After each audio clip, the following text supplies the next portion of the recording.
Assalamualaikum warahmatullahi wabarakatuh. Halo semuanya, saya Nunik Novitasari. Selamat datang di IBT Talks.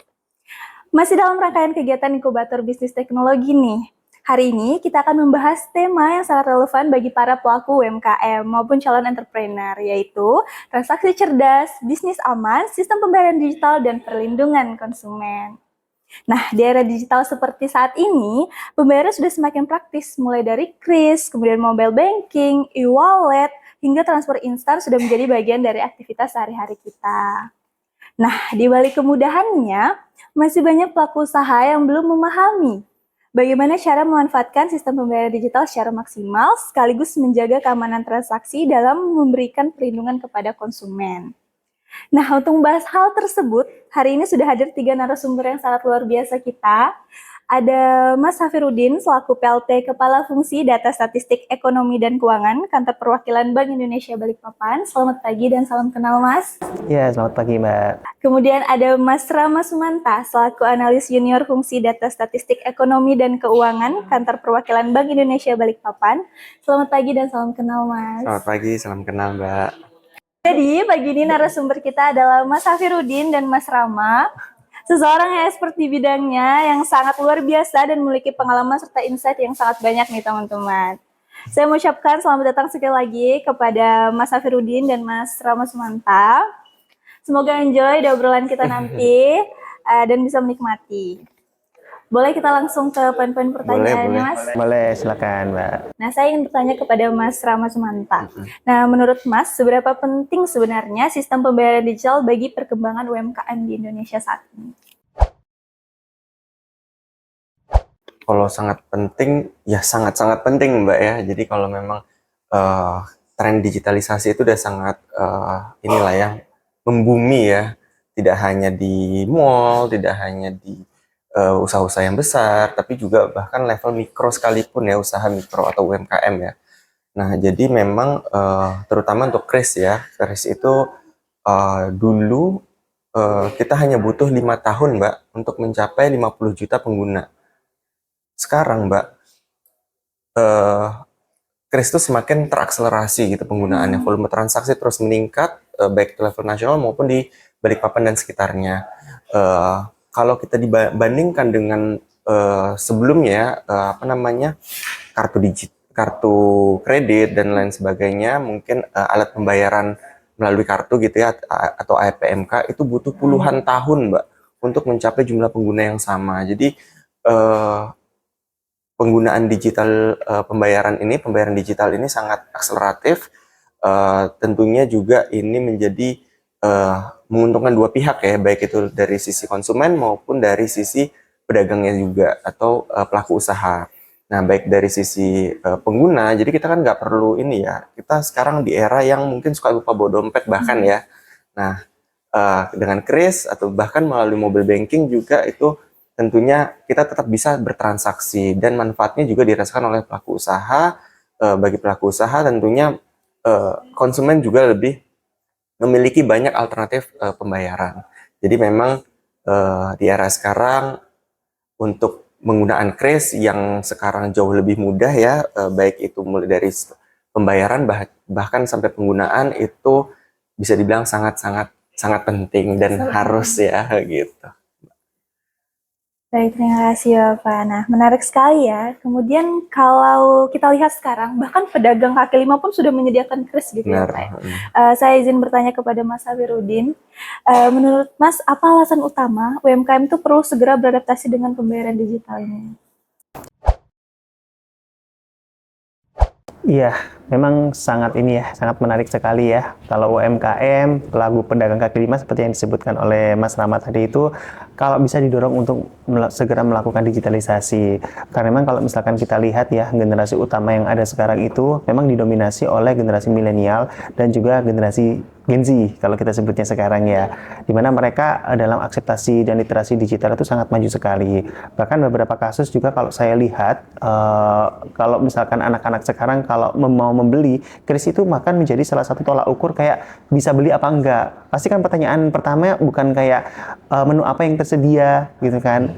Pasti yang ditanya adalah ini bisa nggak sih bayar pakai kris gitu kan. Nah kalau misalkan sekarang udah banyak anak yang meninggalkan transaksi pakai tunai ya, itu akan menjadi indikator kayak itu akan jadi beli apa enggak.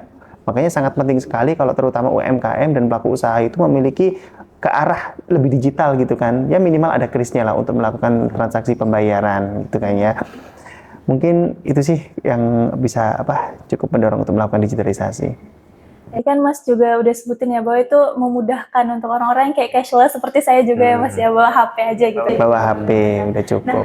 Kemudian menurut Mas apa aja sih tantangan terbesar yang sering dihadapi UMKM ketika mulai menggunakan sistem pembayaran digital ini? Iya, memang kalau digitalisasi ini kan kalau saya ibaratkan itu seperti seperti pisau bermata dua ya. Di sisi lain ini bisa mempercepat, mempermudah, tapi di sisi lain pasti ada tantangan untuk melakukan digitalisasi. Kemudahannya seperti apa? Kalau misalkan kita lihat anak-anak muda sekarang, bahkan kemana-mana ke mall gitu kan, itu nggak perlu bawa dompet, nggak perlu bawa cash gitu kan. Bahkan bawa HP yang nggak ada saldonya pun masih pede. Nanti QR code-nya itu langsung dikirim ke bapaknya gitu kan. Jadi bapaknya, Pak minta tolong bayarin gitu kan ya, walaupun mereka nggak punya saldo tapi masih pede gitu kan. Dibandingin kalau orang-orang dulu mungkin harus bawa cash segala macam, harus tarik tunai terlebih dahulu, itu mungkin akan memudahkan, tapi di sisi lain juga ini akan menjadi tantangan. Makanya sekarang kita akan ada perlindungan konsumen ya, jadi kita harus aware bagaimana kita harus membuat bagaimana kita harus membuat password, dan juga kita harus aware juga bagaimana sekarang penipuan kan cukup tinggi ya, karena akseptasi digital juga semakin tinggi. Maka dari itu perlindungan konsumen ini menjadi salah satu hal yang penting bagi kita untuk aware lah gitu kan. Di sisi lain ini memudahkan, tapi di sisi lain juga ini akan memberikan tantangan bagi kita. Selanjutnya, ada satu hal yang sering menjadi kekhawatiran. Masih banyak pelaku usaha ini yang takut menggunakan pembayaran digital, yang tadi yang Mas sudah jelaskan ya, bahwa banyak sekali kekhawatiran terkena penipuan. Nah, menurut Bapak, bagaimana cara menghindari resiko tersebut? Mungkin ada beberapa hal yang mungkin yang mudah lah bagi kita ya kan. Pertama terkait dengan passwordnya. Kemarin saya itu sempat baca di salah satu artikel itu, password itu yang sering kita pakai itu kayak misalkan tanggal lahir. Jangan pernah kita pakai password adalah tanggal lahir kita. Terus yang kedua, jangan pernah kita bikin password nama keluarga kita. Terutama anak gitu kan, istri gitu kan, kerabat, itu jangan pernah pakai password hal tersebut. Dua ini menjadi salah satu yang banyak banget orang-orang yang menggunakan password tersebut. Di sisi lain juga ada pattern angka yang itu juga banyak digunakan oleh orang-orang, misalkan 1, 2, 3, 4, 5, 6 untuk yang password menggunakan 6 digit, 1, 2, 3, 4 atau 111 atau 000, itu cukup harus dihindari ya para pemirsa ya untuk menggunakan password itu gitu kan. Terus banyak juga ada scam gitu ya, misalkan kayak scam sekarang, apalagi udah ada AI ya. Kalau udah AI itu udah ngeri banget gitu kan. Tiba-tiba kita dapat telepon nggak ada suaranya, tiba-tiba kita ngomong terlebih dahulu halo atau apa itu suara kita nanti akan bisa direkam. Nah itu bahkan ada beberapa kasus yang di telepon suara kita akan dipakai untuk misalkan jadi telepon orang tua kita untuk minta duit gitu kan. Apalagi kalau mahasiswa kan agak ngeri juga ya. Bahkan tiba-tiba ada yang video call tiba-tiba gitu kan, itu jangan diangkat ya Bapak Ibu sekalian ya. Itu harus kita hati-hati. Bahkan yang lebih ngeri lagi itu tiba-tiba kita dapat WhatsApp gitu kan. WhatsApp tiba-tiba ada link di situ, kita klik link itu. Nah, linknya itu ketika kita buka, itu tiba-tiba menjadi suatu aplikasi yang terinstal di HP kita. Dan itu bisa nge-scraping seluruh password kita. Jadi misalkan kita login ke misalkan katakanlah salah satu mobile banking ya. Biasanya kan ada yang passwordnya masih nyantol di situ, terus kita tinggal klik gitu kan. Nah, itu bisa ke scraping semuanya, bisa ketarik semuanya itu. Jadi kita harus aware aja, harus hati-hati. Kalau misalkan ada yang kontak kita, orang yang kenal, kita langsung blokir aja. Mungkin itu sih, menambahin.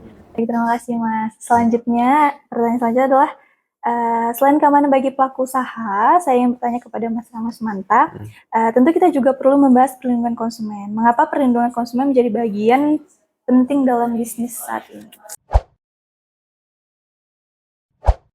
Tentunya pelindungan konsumen ini sangat diperlukan sekali oleh setiap pelaku usaha dan juga pelaku perbankan gitu ya, dari sisi perbankan juga. Nah, dari sisi pelaku usaha, kenapa ini perlu? suatu bisnis digital itu tentunya akan digunakan oleh orang lain atas dasar apa, Mbak? Atas dasar kepercayaan dulu. Nah, upaya yang dilakukan ini adalah upaya untuk membangun kepercayaan atas konsumen. Nah, Bank Indonesia sebagai regulator berdasarkan Peraturan Bank Indonesia nomor 6 tahun 2026 ya tentang pelindungan konsumen, ini merupakan salah satu upaya kita di mana kita perlu dan penting ya untuk menjaga dan melindungi hak-hak dari konsumen itu sendiri. Hak-hak terkait keamanan, terkait apapun itu deh. Jadi pelindungan konsumen ini jadi sangat mendasar ya, jadi sangat fundamental. Kalau nggak ada pelindungan konsumen, orang menjadi kurang percaya atas baik itu dari sisi bisnisnya maupun dari sisi penggunaannya mungkin ya, seperti itu Mbak. Pertanyaan selanjutnya, kalau terjadi komplain dari pelanggan, bagaimana sebaiknya UMKM menyikapinya, Mas? Ya, kalau ada komplain dari pelanggan, tentunya pertama bukan defensif ya. Kita jangan defensif dulu, tapi lebih ke kita mendengarkan dulu nih, apa sih komplainnya gitu ya. Apa sih sebenarnya root cause-nya, apa sih sebenarnya itu penyebab masalahnya gitu. Jangan-jangan bukan dari UMKM-nya, jangan-jangan dari sisi konsumennya gitu. Jadi kita dengarkan dulu baik-baik, apa sih. Nah, dari sisi digital, perlindungan konsumen ini tentunya dari sisi dari sisi digital ini tentunya sangat mendukung terkait data-data terkait transparansinya. Jadi seandainya nih konsumen mengaku telah melakukan transaksi pembayaran sekian rupiah gitu, tapi pada saat dicek dari mutasi rekeningnya itu kan bisa dilihat ya dari mobile bankingnya dan aplikasi yang fitur-fitur yang ada di aplikasi tersebut ya. Nah, kalau dari sana itu tidak tercatat, nah ini menjadi dasar juga ya. Kenapa ini belum tercatat? Jangan-jangan memang belum dilakukan gitu transaksinya. Dari sisi pedagang pelaku usaha juga melihat nih, oh kita belum menerima kok duitnya gitu dan lain sebagainya. Jadi kita cari masalahnya, tentunya ini menjadi salah satu upaya kita ya untuk membangun kepercayaan baik itu dari sisi pelaku usaha maupun dari sisi konsumen. Jadi konsumen juga melihat bisa lebih transparan, bisa lebih tercatat juga seluruh pengeluarannya. Kemudian dari sisi pelaku usaha juga bisa melihat seluruh pendapatannya dan juga ini menjadi salah satu upaya untuk membangun usaha dari pelaku usaha tersebut supaya lebih maju seperti itu, Mbak. Terima kasih, Mas. Keren banget ya. Baik, sangat luar biasa ya, Mas. Nah, tidak terasa kita sudah berada di penghujung podcast. Sebagai penutup, saya persilakan masing-masing narasumber untuk mas-mas di sini untuk menyampaikan closing statement. Saya persilakan, mungkin bisa dari Bapak. Saya dulu ya. Ya. Oke. Iya, tentunya yang pertama bagi pelaku usaha kita terus akan mendorong regulasi-regulasi yang tentunya memastikan keamanan dari pelaku usaha dan konsumen juga, dan kita akan terus mendukung ya dari sisi perbankannya terkait fitur-fiturnya juga, pastinya ini akan aman dan memudahkan. Baik, terima kasih, Mas. Mungkin bisa dilanjutkan. Oh iya, kalau dari saya cukup singkat aja. Go digital, gitu kan, untuk mendapatkan upgrade pendapatanmu. Jadi kalau misalkan yang belum punya kris, silahkan untuk mengkriskan usahanya, ya kan. Jangan takut, jangan cemas, ya kan. Masalah dengan perlindungan konsumen, insya Allah sudah terjaga dan juga udah ada regulasinya. Jadi go digital. Digital. Baik, terima kasih luar biasa sekali. Jadi kita harus go digital ya. Nah, di sini kita udah belajar bahwa pembayaran digital bukan hanya soal kemudahan transaksi, tetapi juga tentang membangun bisnis yang lebih aman, profesional, dan dipercaya oleh pelanggan.